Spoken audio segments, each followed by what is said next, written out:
इस कार्यक्रम के प्रायोजक कृषि एवं किसान कल्याण मंत्रालय एवं कृषि सहकारिता एवं किसान कल्याण विभाग।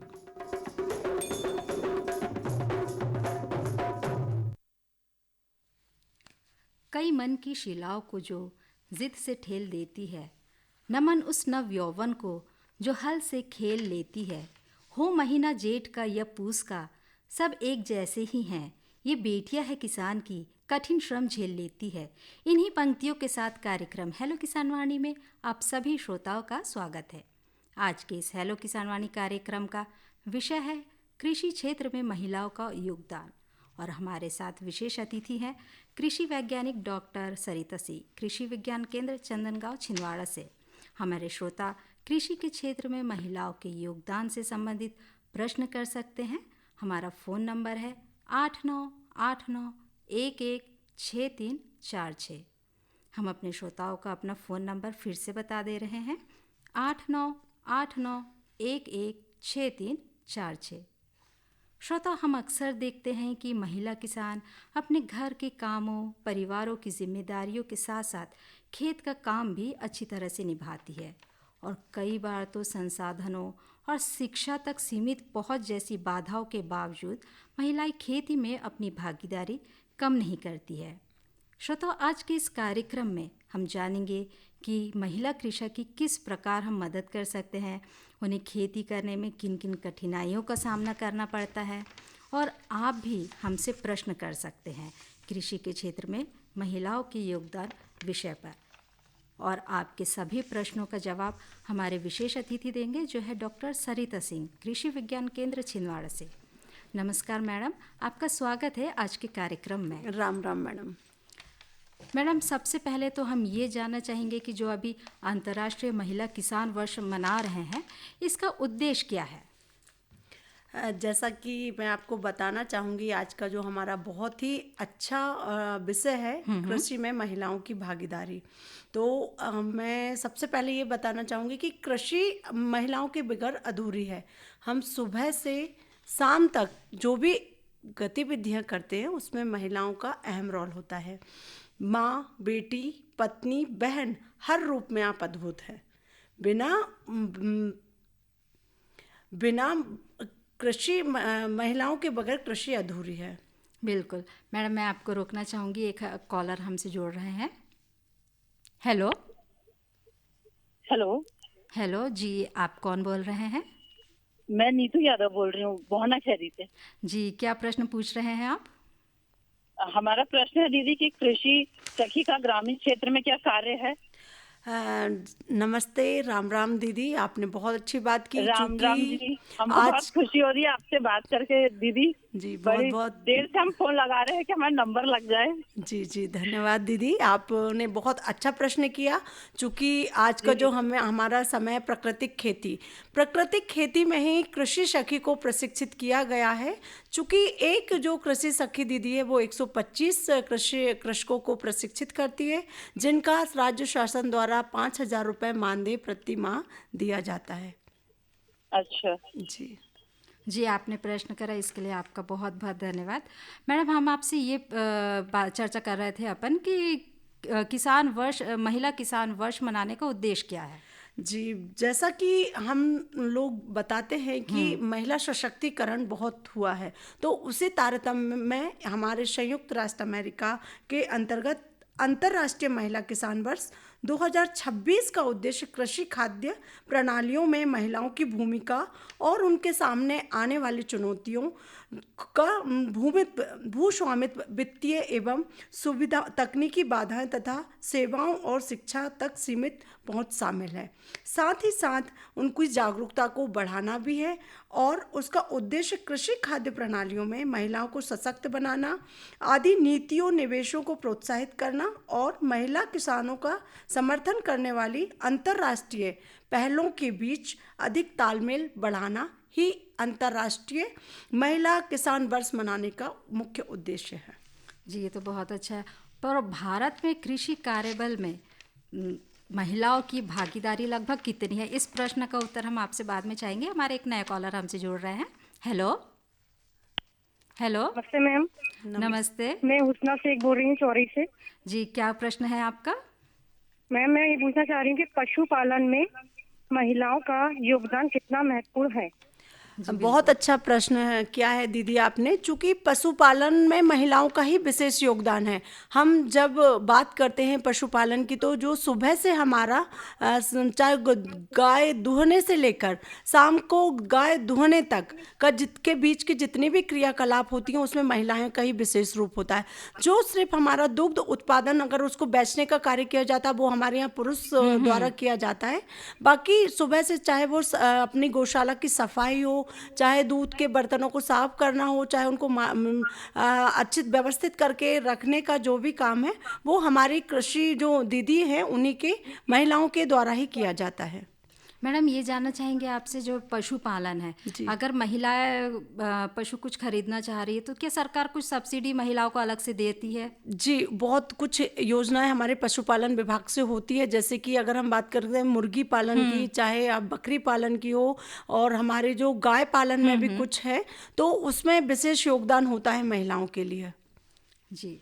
उसमें चूंकि कुछ जाति यानी वो रहता है, जैसे SC ST हाँ, हाँ। OBC, कुछ कैटेगरीज ऐसी होती है, उनके आधार पर हम महिलाओं का चयन करके उनमें कुछ सब्सिडी का प्रावधान है। जी। कॉलर से पहले हम आपसे जानना चाह रहे थे कि भारत में कृषि कार्यबल में महिलाओं की भागीदारी लगभग कितनी है? वैसे तो अगर हम बात करते हैं तो 70 से 80% भागीदारी हमारे उसमें महिलाओं की है। जैसा कि मैंने अभी भी हाँ। बताया कि वो निंदाई, चाहे वो खेत की जुताई से लेकर निंदाई गुड़ाई, उसका कटाई हुआ, चाहे प्रसंस्करण हुआ, हर एक क्षेत्र में हमारे यहाँ महिलाओं का ही योगदान होता है। जी। और महिला किसानों के सामने कई मुख्य चुनौतियों का सामना भी करना पड़ता है, तो कौन सी मुख्य महत्वपूर्ण चुनौती है? चुनौतियां तो देखो, इस तरीके से हम बता सकते हैं कि कभी हमारी जो दीदी हैं होती हैं, वो जो हमारा डिसीजन होता है वो लेने में थोड़ा सा असक्षम होती है, क्योंकि चूंकि ये पुरुष प्रधान देश है, तो उसमें महिलाओं की कुछ जो हमारे मुख्य यानी पहलू होते हैं उनको ध्यान में नहीं रखा जाता। तो ये एक बहुत बड़ी यानी चुनौती होती है। दूसरी, वित्तीय व्यवस्था है। चूंकि वित्तीय व्यवस्था कुछ बड़े लेवल पर होती है, तो उसमें हमारे यहाँ पर महिलाओं का उसमें हस्तक्षेप यानी ज़्यादा नहीं हो पाता। उसी के साथ साथ और भी छोटी छोटी बहुत सारी चुनौतियाँ होती हैं, जैसे कि अगर पाला आया, मौसम कुछ हुआ, तो इसमें भी हम उन महिलाओं का यानी कि पार्टिसिपेशन नहीं एक्सेप्ट कर पाते हैं। जी। तो क्या कृषि में महिलाओं को कई बार क्या होता है कि अपन देखते हैं पुरुषों को ज़्यादा मजदूरी मिलती है और महिलाओं को कम मिलती है? जी, ये बिल्कुल सही बोला है। जो जेंडर इक्वलिटी का अगर हम बात करते हैं, तो वहाँ पर ये हमारा एक बहुत बड़ा अंतर देखने को मिलता है। क्योंकि जैसा कि अभी हमारा कलेक्टर रेट से अगर हम बात करें, तो पुरुषों की वहाँ ज़्यादा है, महिलाओं की कुछ कम है। तो इसको कम करने का भी हमें कुछ उपाय सोचना चाहिए, या हमें सरकार से इस विषय पर बात करनी चाहिए, क्योंकि काम तो बराबर वो भी करती है, तो दोनों ही करते हैं। अगर चाहे हम अपना तालाब योजना हो, चाहे NRLM, जो भी कुछ योजनाएं होती हैं, उसमें अगर महिला भी वही काम कर रही है, पुरुष भी वही काम कर रहे हैं, तो वहां पर हमारा हक थोड़ा कम समझ आता है कि यहाँ पर हम थोड़ा पिछड़े हुए हैं। जी बिल्कुल। मैडम, अभी हमारे श्रोता जो बात कर रहे थे कृषि सखी के बारे में, तो ये कृषि सखी क्या है? मैम, जो अभी एक हमारा मिशन नेशनल राष्ट्रीय प्राकृतिक खेती मिशन अभी नया ही लॉन्च हुआ है। चूँकि इसका उद्देश्य ये है कि हमारे हमारी जो मिट्टी है वो बहुत ज़्यादा यानी जो खराब हो चुकी है, तो उसको हमें कैसे सुधारना है, उसके तारतम्य में हमें प्राकृतिक खेती को बढ़ावा देना है। प्राकृतिक खेती को बढ़ावा देने के लिए हमने एक कृषि सखी का चयन किया हुआ है। जो कृषि सखी है मैडम, वो हमारा कृषि विभाग। मैडम, आपको रोकना चाहेंगे, कॉलर हमसे जोड़ रहे हैं। हेलो। नमस्कार जी। नमस्ते जी, कौन बोल रहे हैं आप? मैं लच्छो यादव बोल रही हूँ। जी, कहाँ से बोल रहे हैं? हम कुकड़ा जगत से बोल रहे हैं, हमारी खेती है। जी, क्या प्रश्न है आपका? हमारा प्रश्न ये है कि हमारी 2 एकड़ खेती है जी, तो उसमें ऐसे क्या फायदा हमको सरकार से मिल सकता है फसल लगाने से? जी दीदी, जैसे कि आपने बताया आपके पास छोटी जोत की खेती है। छोटी जोत में अगर आप चाहो तो अपने प्राकृतिक खेती या जैविक खेती को अपनाकर छोटे छोटे एरिया में आप सब्जियां लगा सकती हैं, और सब्जी लगाकर आप अपना छोटा सा व्यवसाय चालू कर सकती हैं। जी जी जी। जी, बिल्कुल आपको आपके प्रश्नों का उत्तर मिल गया होगा। फ़ोन करने के लिए धन्यवाद। मैडम, हम अब बात कर रहे थे कृषि सखी के बारे में। तो कृषि सखी में मैडम, जैसे कि मैंने बताया कि ये जो कृषि विभाग और एनआरएलएम के थ्रू जो हमारे समूह से जुड़ी दीदी हैं, हमने उन्हीं का इसमें सिलेक्शन चयन किया हुआ है। और जब चयन के पश्चात, जैसे हमने अभी कृषि विज्ञान केंद्र में 44 कृषि सखियों को प्रशिक्षित किया हुआ है। हर विकास खंड से 4 से 5 कृषि सखी हमारी हैं जिनको हमने प्रशिक्षित किया, और इनको प्रशिक्षित करने का हमारा एक मुख्य उद्देश्य यही है कि जो गाँव में जाकर ये 125 किसानों को प्रशिक्षित करेंगी, जिससे कि हमारा जो प्राकृतिक खेती का रखवा है उसको हम बढ़ा सके। जो ये कृषि सखी है वो जो समूह में रहती, तो एक समूह में कितने लोग रहते हैं? मैम, उसकी कोई क्राइटेरिया नहीं होता, वैसे फिर भी 10 मिनिमम होता है और मैक्सिमम 30 to 35 हम रख सकते तो जो हैं। सखी में समूह है, तो वो समूह में जो सदस्य हैं उनकी कुछ क्वालिफिकेशन होना चाहिए क्या? यस मैम, उनको 10वीं 12वीं पास होना चाहिए, क्योंकि वो अपने जो भी डॉक्यूमेंटेशन है उनको रख सकें, कर सकें, और जो हम उनको जैसे कि कुछ ब्रोशर्स वगैरह देते हैं, कुछ टेक्निकल यानी फोल्डर्स वगैरह देते हैं, तो वो उनको पढ़ भी सके, और जो हमारे किसान भाइयों हैं उनको भी पढ़कर बता सके उनको। जो समूह बना रहे, जैसे अभी हम कहीं गांव में जाएं, किसी को बनाना है कृषि सखी वगैरह समूह वगैरह, तो उसके लिए वो कहाँ संपर्क कर सकते हैं? उसके लिए संपर्क वो कृषि विभाग में आकर कर सकते हैं, या जो हमारा एनआरएलएम है उसमें जाकर कर सकते हैं। और जो समूह बना रहे हैं सखी, तो फिर उसमें ग्रामीण जो महिलाएं हैं, किसान महिलाएं, उनको क्या लाभ मिलेगा इससे? कृषि सखी को मैंने जैसे अभी पहले भी बताया, एक कृषि सखी को 5,000 रुपये पर मंथ राज्य सरकार की तरफ से सहायता दी जाती है। जी बिल्कुल। अब आगे बढ़ते हैं हमारे प्रश्न में कि प्राकृतिक खेती जिसमें महिलाओं को जोड़ा जाता है, इसका कोई विशेष कारण है? कॉलर आ रहे हैं, हम उनसे जुड़ जाते हैं। हेलो हेलो हेलो मैम, जी, कितने एकड़ जमीन रहेगी तो हमको फायदा मिलेगा? बिल्कुल सर, अगर आपके पास ज़मीन है तो आपको उस चीज़ का फ़ायदा मिलेगा।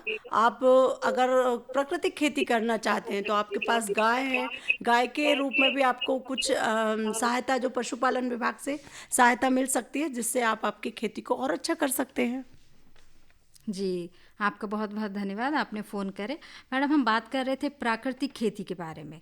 तो प्राकृतिक खेती जिसमें महिलाओं को जोड़ा जाए, इसका कोई विशेष कारण है क्या? मैम, नारी तू नारायणी एक इसका बहुत अच्छा उदाहरण है। नारी तू नारायणी, इसका मतलब यही है कि जो हमारी कृषि की जो भी छोटी छोटी गतिविधियां हैं वो हम बहुत अच्छे से समझा सकते हैं। जैसे कि आपको पता होगा, एक छोटे से जो बच्चा है उसको माँ बहुत अच्छे तरीके से देखभाल कर सकती है।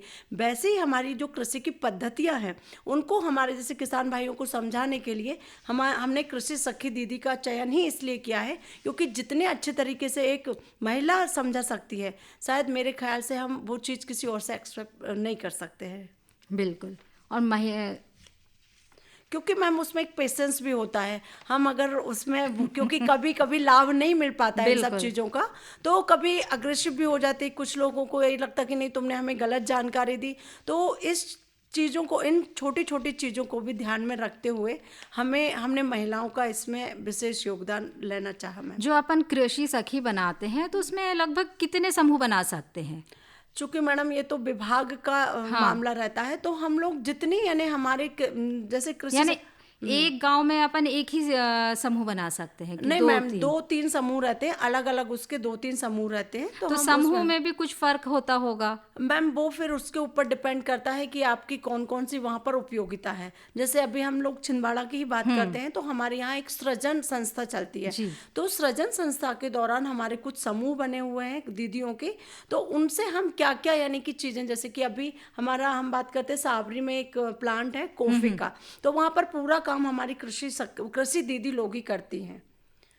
तो ये कृषि दीदी को जोड़ना ही समूह का मुख्य उद्देश्य है। जो कृषि सखी है उसमें समूह है जो सदस्य हम बन गए हैं, तो अब हमारी महिला ये तो जानना चाहेंगी कि अपन ने बता दिया कि समूह बनाना है, तो उनका कार्य क्या रहेगा? उनका कार्य मैडम जैसे कि हमने अब बताया कि हमको वहाँ पर कोफे में एक मैडम रुकिए, अब कॉलर आ रहे हैं, उससे जुड़ जाते हैं। हेलो हेलो हेलो जी, आप कौन बोल रहे हैं? नमस्ते, आप कौन बोल रहे हैं? जी, मैं भारती बोल रही हूँ। जी, क्या प्रश्न है आपका? मैम, मैं ये पूछना चाह रही थी कि महिला किसानों के लिए कृषि सब्सिडी कितनी मिलती है? जी बिल्कुल। मैम, कृषि सब्सिडी का मैम अलग अलग योजनाओं के दौरान अलग अलग होता है। जैसे अगर हम बात करते हैं कि हमारे नमो ड्रोन में अलग सब्सिडी, जैसे 80% की सब्सिडी हमारी महिलाओं को मिलती है। उसी के साथ अगर हम कुछ यंत्र खरीदते हैं तो यंत्रों में भी हमें महिलाओं को अलग सब्सिडी का वो क्राइटेरिया होता है। बहुत सारी चीज वित्तीय जो व्यवस्था होती है मैम, उसमें भी अलग से हम महिलाओं का प्रावधान है। जी, फ़ोन करने के लिए आपका बहुत बहुत धन्यवाद। जैसे हमारे कॉलर हमसे पूछ रहे थे ड्रोन दीदी, तो मैडम क्या ये ड्रोन दीदी के बारे में आप बताइए हमें ज़रा। मैम, जैसा कि अभी आपने बताया कि महिला सशक्तिकरण हाँ, बहुत जरूरी है। बिल्कुल। तो महिला सशक्तिकरण में जब बात होती है कि हम कैसे महिलाओं को आगे बढ़ा सकते हैं, हमारे छिंदवाड़ा जिले की एक दीदी है, बिछुआ विकासखंड की लक्ष्मी घाघरे, वो हमारे जिले की ड्रोन दीदी है। उन्होंने ये प्रशिक्षण दिल्ली से प्राप्त किया हुआ है और वो अपने जिले को बहुत अच्छी तरीके से देखती हैं और उसका कुछ कुछ कहीं पर जाकर भी उसका प्रैक्टिकल बताती हैं। जो अभी हमारी कोई कृषक महिला है, अगर वो ड्रोन दीदी बनना चाह रही तो उसके लिए उन्हें क्या करना पड़ेगा? उसके लिए मैडम ये तो विभागीय योजनाएं रहती है। हाँ, जब आती हैं तो अगर हमें लगता है कि ये दीदी को हम प्रशिक्षण दे सकते हैं तो उस संबंध में हम लोग उनसे चर्चा करके उनको प्रशिक्षण दिला तो सकते वो हैं। दीदी को पहले आकर आपके पास मिलना पड़ेगा। जी जी जी। और उसकी कुछ क्वालिफिकेशन भी होगी? यस मैम, उसको 10वीं पास या 12वीं पास तो होना। जी। और ये हमने सुना भी है कि ड्रोन दीदी के बारे में तो आपने बता दिए, जो स्वयं सहायता समूह है और एफपीओ की महिला है उनको जोड़ा जा रहा है। तो बीते 10 सालों में और आज के इस तरह के दौर में क्या परिवर्तन देख रहे हैं? परिवर्तन तो मैम हम महिलाएं हैं तो बहुत अच्छे से उस चीज को समझ सकते हैं। अगर हम पिछला 10 साल देखते हैं तो आप देखिए कि महिलाएं घर से बाहर नहीं निकलती थी। और आज का समय है कि चाहे वो आपका शासकीय प्रशिक्षण हो या अर्ध शासकीय प्रशिक्षण की कहीं पर बात होती है, वहां पर महिलाएं बढ़ चढ़ कर हिस्सा लेती हैं। और हिस्सा के साथ साथ वो जिस चीज का प्रशिक्षण लेती हैं उस चीज को बहुत सुचारू ढंग से क्रियान्वित भी करती है। जैसा कि मैं बताती हूँ कि मैं कृषि विज्ञान केंद्र में पदस्थ हूँ और हमारे यहाँ पर जितने भी प्रशिक्षण होते हैं, हम जो कृषक दीदियों को, कृषक महिलाओं को जो प्रशिक्षण देते हैं, जब हम उनको वहाँ जाकर मॉनिटरिंग करते हैं तो वो बाकायदा बहुत अच्छे तरीके से अपने काम को करती हैं। जो ड्रोन दीदी है प्रशिक्षण लेना चाह रही है, तो जो ड्रोन है वो उन्हें खुद खरीदना पड़ता है कि सरकार की तरफ से मिलती है या फिर कुछ सब्सिडी भी उनको मिलती होगी? यस मैम, अगर उनको खुद के जैसे ज़्यादा रकबा है, उनके पास 100 एकड़ 50 एकड़ अगर ज़्यादा रकबे की ज़मीन है तो मैडम खुद से वो खरीदना पड़ेगा। तो उसमें उनको 80% तक की सब्सिडी दिया जाता है और जो 20% बचता है वो भी उनको बहुत कम, यानी जो ब्याज दर है उसके साथ उनको चुकता करना पड़ता है। जी बिल्कुल। एक कॉलर हमसे जुड़ना चाह रहे हैं। हेलो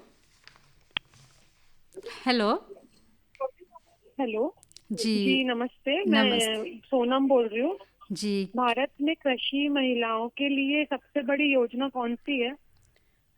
एक बार फिर से रिपीट कीजिए मैम, थोड़ा सुनाई नहीं दिया।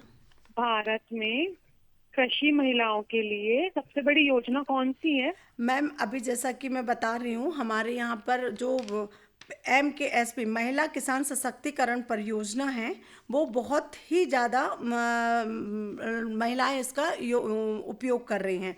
इसमें जैसे राष्ट्रीय ग्रामीण आजीविका मिशन के अंतर्गत जो भी महिलाएं होती हैं वो इसमें अपना काम सुचारू रूप से यानी उसका उपयोग कर रही हैं।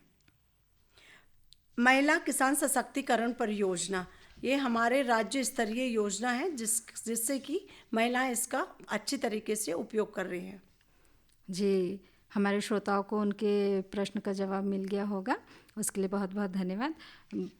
मैडम, अपन ड्रोन दीदी के बारे में बात कर रहे थे, तो उसके बारे में बताइए। जैसा कि हमारा प्रश्न बीच में अधूरा हाँ। रह गया था, तो मैं बता रही थी कि जो अभी का हमारा करंट रेशियो हाँ। अगर हम बात करते तो हमारी जो एक ड्रोन दीदी है उनको एक प्राइवेट कंपनी की तरफ से उनको मिला हुआ था, तो उसी को वो जहाँ जहाँ पर भी उनकी जो डिमांड्स हाँ। होती हैं वो वहाँ पर जाकर उसका प्रयोग करती हैं और उसको सफल तरीके से बताती हैं कि ये कैसे किस तरीके से इसको सुचारू रूप से प्रयोग किया जा सकता है। ये ड्रोन खरीदने के लिए क्या अपने पास जमीन भी होना ज़रूरी है? बिल्कुल बिल्कुल मैम, उसके लिए हमारे पास जमीन खरीदना बहुत ज़्यादा जरूरी है। लगभग कितनी ज़मीन होना चाहिए? कम से कम अगर आप हाँ। बड़े रकबे के किसान हो तो आपके पास 25 से हाँ, 30 नहीं, एकड़ अब तक कम की- रकबा हो तो? नहीं, कम रकबे में मैम उसका कोई उपयोग ही नहीं है। अगर आप बहुत मार्जिनल हाँ। किसान है, बड़े किसान हाँ। है, तो वो आपके लिए फायदेमंद है। जैसे कि अब आपको लेबर नहीं मिल रहा है, हाँ। लेबर कॉस्ट को कम करने के लिए ही हम ड्रोन का उपयोग करें, क्योंकि वो कम समय में हमारा बहुत अधिक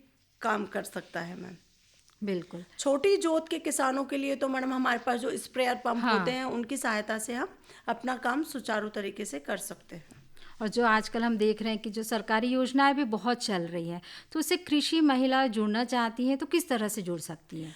उसके लिए मैडम बहुत, जैसे कि मैं बताती हूँ, हमारे कृषि विभाग में एक आत्मा परियोजना चलती है, या फिर हमारे उद्यानिकी विभाग में भी कुछ कुछ खाद्य प्रसंस्करण की कुछ योजनाएं चलती है। तो ये विभागों, जैसे मत्स्य पालन में भी है, पशुपालन में भी है, ये जो हमारे बड़े बड़े कृषि यानी विभाग है, इनमें हाँ। जाकर हम पता कर सकते हैं कि हम कैसे इन योजनाओं का लाभ ले सकते हैं। यानी सभी विभागों के अलग अलग योजनाएं हैं, हम सभी विभागों में जाकर पता कर सकते हैं बिल्कुल, कि बिल्कुल। किस विभाग में कौन सी योजनाएं चल रही है। बिल्कुल।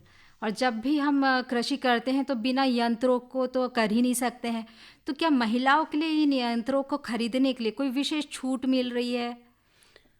बिल्कुल मैम, जैसे कि मैं बताना चाहूँगी यहाँ पर कि जैसे कि अभी महिला के आधार पर, जो महिला कृषक है उनके ही आधार पर कुछ ऐसे यंत्रों का निर्माण किया गया है जिससे कि महिलाएं बहुत अच्छे तरीके से उनको चला सके।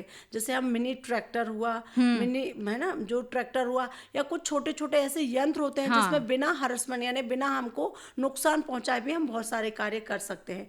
तो इसमें बहुत सारी कुछ, यानी कि जैसे कि हमारे अभी CIA है, कृषि अभियांत्रिकी है, उसमें ऐसे यंत्रों का निर्माण होता है, तो वहाँ पर महिलाओं को कुछ % की सब्सिडी वहाँ पर दी जाती है। इसके बारे में हम आपसे आगे चर्चा करेंगे। अब जो संदेश आ रहे हैं उन्हें सुन लेते हैं पहले।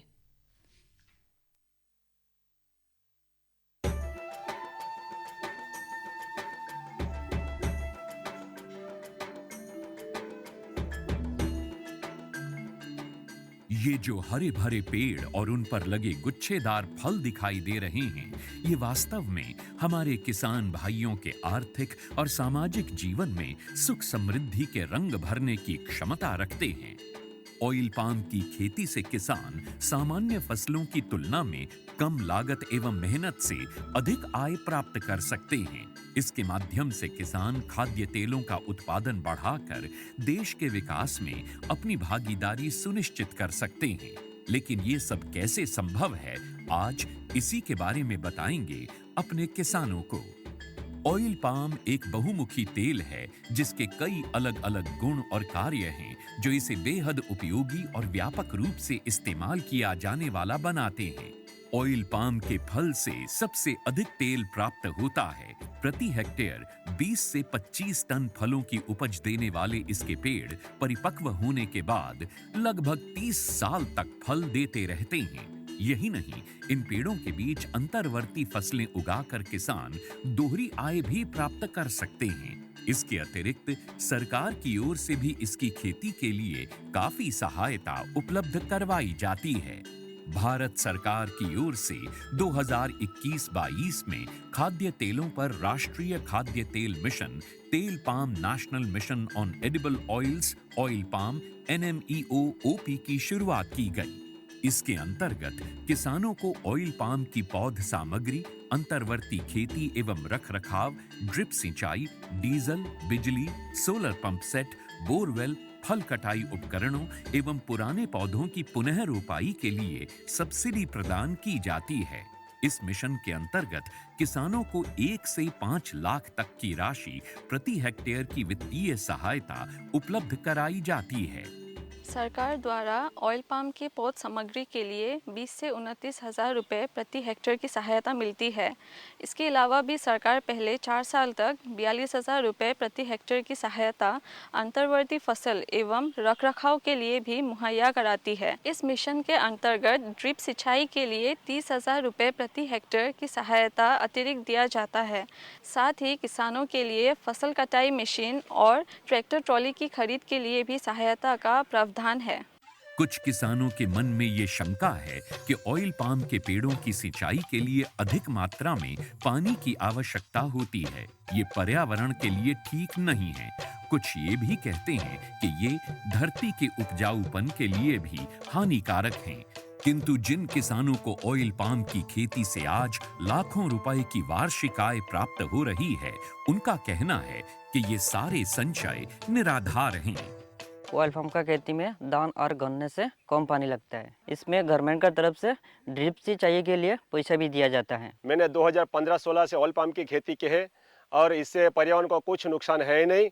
और इनका जो पेड़ पौधा होता है, इनसे हम मल्चिंग भी यूज करते हैं और इनका यूज से हम काफ़ी सारा ज़मीन में नमी लेते हैं। और इनके अंदर इंटरक्रॉप जो है, जो कपास वगैरह लगाते हैं, तो हम डबल गुण आय लेते हैं और अच्छा रहता है। ऑयल पाम की खेती के लिए मुझे सरकार ने पौधे सीडलिंग देते हैं।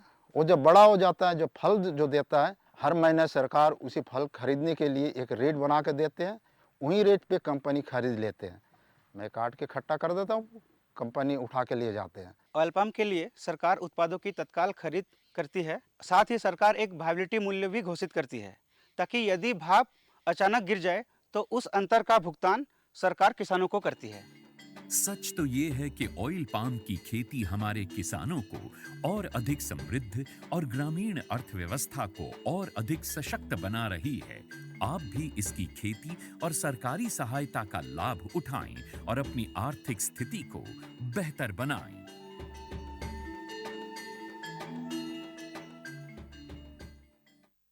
श्रोता संदेशों के बाद चलिए फिर से जुड़ते हैं हमारे कार्यक्रम हेलो किसान वाणी में। हम अपने प्रश्नों की आगे बढ़ाएं, उससे पहले हम आपको एक बार फिर से बता देते हैं कि आज के हमारे विषय है कृषि क्षेत्र में महिलाओं का योगदान। इस विषय पर आप हमसे प्रश्न कर सकते हैं। हमारा फ़ोन नंबर एक बार हम आपको फिर से बता देते हैं, 8989116346। फ़ोन नंबर एक बार फिर से बता रहे हैं, 8989116346। आप हमसे फ़ोन कर प्रश्नों का समाधान प्राप्त कर सकते हैं। मैडम, हम आपसे अब ये जानना चाहेंगे कि लखपति दीदी क्या है? बहुत ही अच्छा आपने प्रश्न किया मैडम, क्योंकि लखपति दीदी जो हमारे सेल्फ हेल्प ग्रुप और उनके माध्यम से ही हम उनको लखपति दीदी बनाने का हमारा उद्देश्य है, उसको पूर्ण करना है। और ये हमारे माननीय प्रधानमंत्री श्री नरेंद्र मोदी जी के नेतृत्व में कार्य किया जा रहा है। जैसा कि हमारा आज का जो विषय है, कृषि में महिलाओं की भागीदारी, महिला सशक्तिकरण के लिए ये भारत में अभूतपूर्व कार्य भी कर रहा है। देश के अन्य भंडार भरने में महिलाओं की भूमिका उल्लेखनीय है एवं कृषि भारतीय अर्थव्यवस्था की रीढ़ और कृषि कार्य में महिलाएं बहुत ही ज़्यादा अग्रणी भूमिका निभा रही हैं। जैसा कि मैंने आपको अब बताया कि जो हमारे माननीय प्रधानमंत्री जी की मंशा है कि जो हमारी लखपति दीदी हैं का उद्देश्य। मैडम, आपको बीच में रोकना चाहेंगे, एक कॉलर हमसे जुड़ रहे हैं। हेलो। हाँ जी। हेलो जी, आप कौन बोल रहे हैं? जी, मैं बीसापुर से छोटे लाल साहू बोल रहा था। जी, क्या प्रश्न है आपका? ये पाम खेती करना अपन को, तो इसमें क्या क्या लगेगा और इसके आधार कार्ड क्या कुछ लगेगा कि? भैया, आपका प्रश्न जो है पाम खेती से संबंधित है। चूँकि अभी हम लोगों की यहाँ पर एक टीम आई हुई थी, तो उसमें हमने ये देखा कि जो पाम खेती के लिए हमारे यहाँ की जो जलवायु है वो उपयुक्त नहीं है। तो इसके विषय में अगर आपको और ज़्यादा जानकारी लेनी है तो आप कृषि विज्ञान केंद्र में आकर संपर्क कर सकते हैं। जी बिल्कुल, हमारे श्रोता को उनके जवाब का मिल गया होगा उत्तर।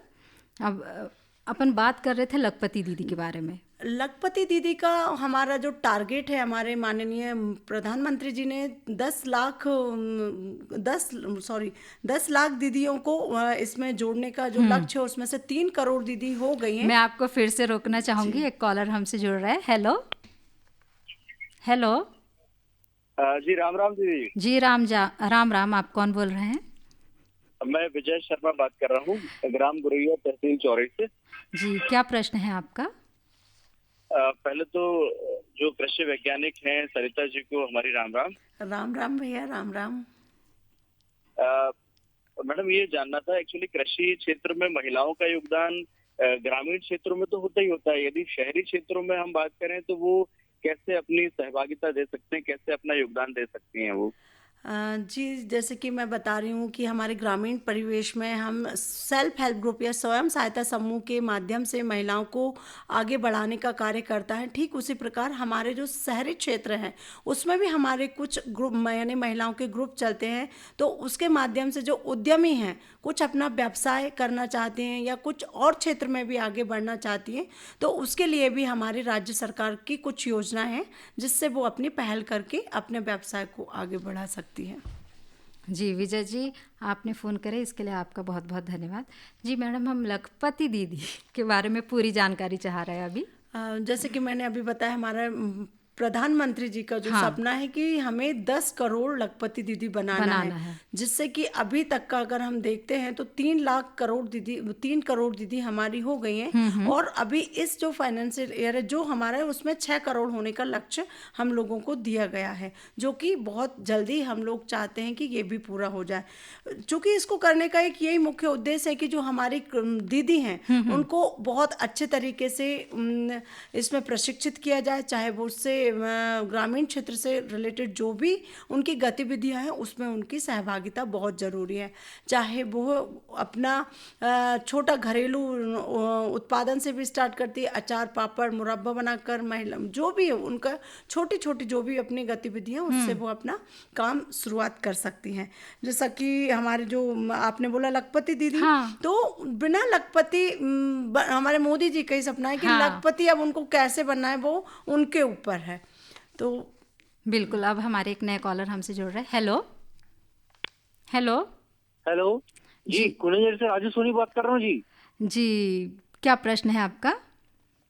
जी, प्रश्न था हमारा कि जैसे हमारी पत्नी महिला जो है वो कृषि की योजना के तहत वो जो प्रसंस्करण की जो योजना आती है जी, तो हम चाह रहे हैं कि उसको प्रसंस्करण वाले कुछ अपन करवाएं, तो किन किन चीजों को प्रसंस्करण होता है और कैसे अपन इसका लाभ ले सकते हैं कृषि विभाग की तरफ से? कृषि विभाग की तरफ से या फिर कृषि विज्ञान केंद्र में जो प्रसंस्करण, जैसे हम बात करते हैं मूल्य संवर्धन एवं प्रसंस्करण की प्रशिक्षण होते हैं, आप कृषि विज्ञान केंद्र में आकर जुड़ सकते हैं। जो भी प्रशिक्षण होता है उसमें छोटी छोटी चीज़ें जैसे कि उनकी पैकिंग कैसे होती है, उनका रख रखाव कैसे होता है, इन सब की जब उनको प्रशिक्षण दिया जाता है उसी के आधार पर वो अपना जैसे अचार हुआ, पापड़ हुआ, मुरब्बा हुआ, इनका व्यवसाय वो चालू कर सकती है।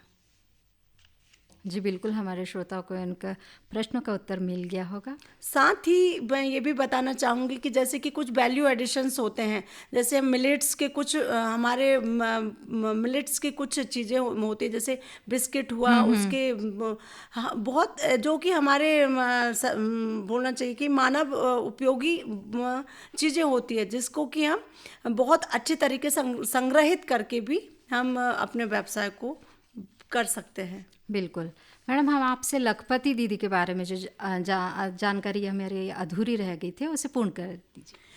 लखपति दीदी, मैडम लखपति दीदी जब हमारी बनती है, अगर हम चर्चा उनसे करते हैं तो मैडम सुन के ही बहुत अच्छा लगता है। चूँकि मैं आपको बताना चाहूँगी, मैं अभी एक प्रशिक्षण में खुद गई हुई थी, तो वहाँ पर मैंने देखा जो हमारे BRC सेंटर्स होते हैं उसमें, यानी कि उनका मैंने जब देखा उनका कैसे वो कार्य करती हैं वहाँ पर, लखपति क्या मैडम, मेरे को तो उनको देखकर वहाँ ये लग रहे थे कि ये करोड़पति ना बन जाए, क्योंकि छोटी छोटी चीज़ों का उन्होंने इस तरीके से समन्वय किया हुआ था।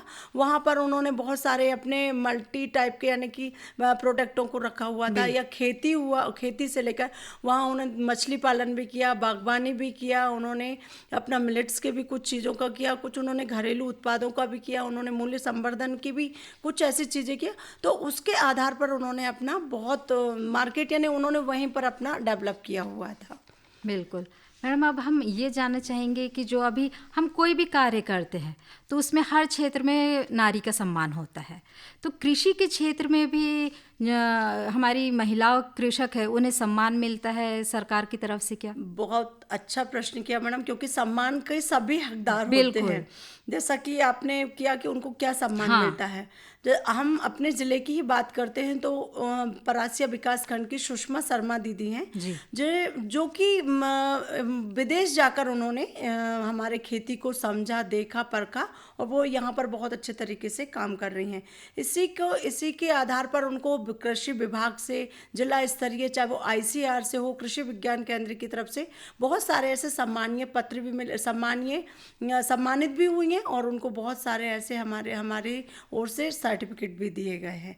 ना कि सुषमा शर्मा दीदी, उनके साथ एक लक्ष्मी घाघरे हैं, सरिता धुर्वे हैं और हमारी मीना पाठे, ऐसी कई ऐसी दीदियां हैं जिनको हमने हमारे मंच से सम्मानित किया हुआ है। बिल्कुल, कृषि के क्षेत्र में जो भी विशेष काम करेगी महिला उनका सम्मान जरूर करते हैं। बिल्कुल बिल्कुल। अब समय भी हमें इशारा कर रहा है, तो चलते चलते हमारी किसान बहनों से अपना कोई प्यारा सा अनुभव साझा करें जिससे कि वे प्रेरित हो सके, खेती बाड़ी के साथ साथ कुछ नया उद्यम भी स्थापित कर सके। मेरा एक बहुत अच्छा एक्सपीरियंस अभी रहा। मैं मार्च में दिल्ली में गई हुई थी एक वर्कशॉप में।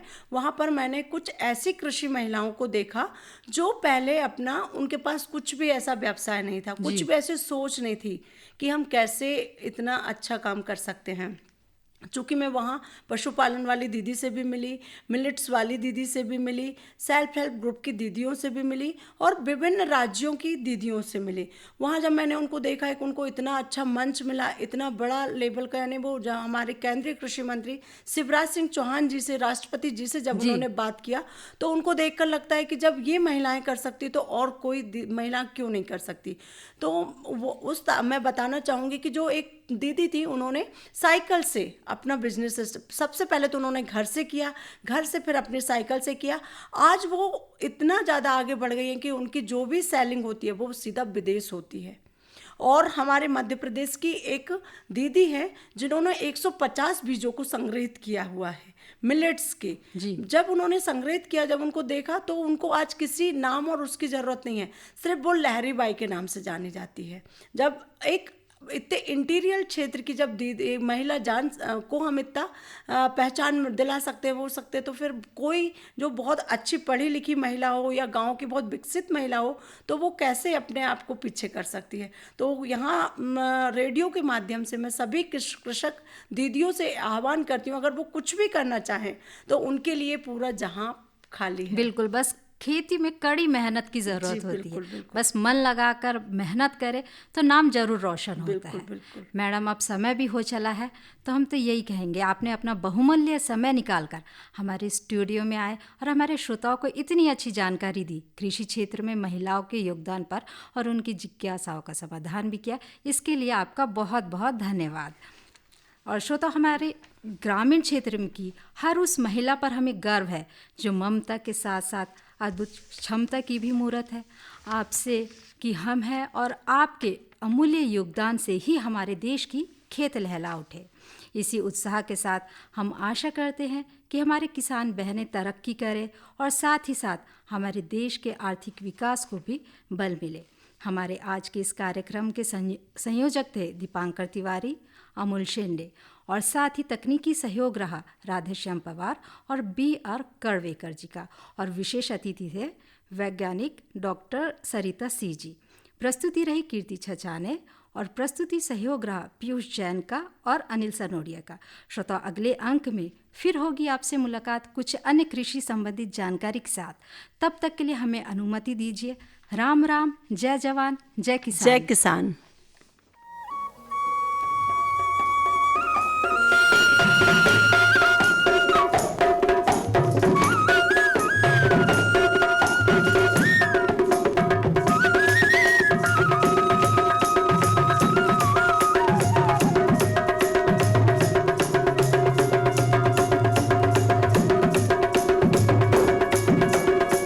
इस कार्यक्रम के प्रायोजक कृषि एवं किसान कल्याण मंत्रालय एवं कृषि सहकारिता एवं किसान कल्याण विभाग।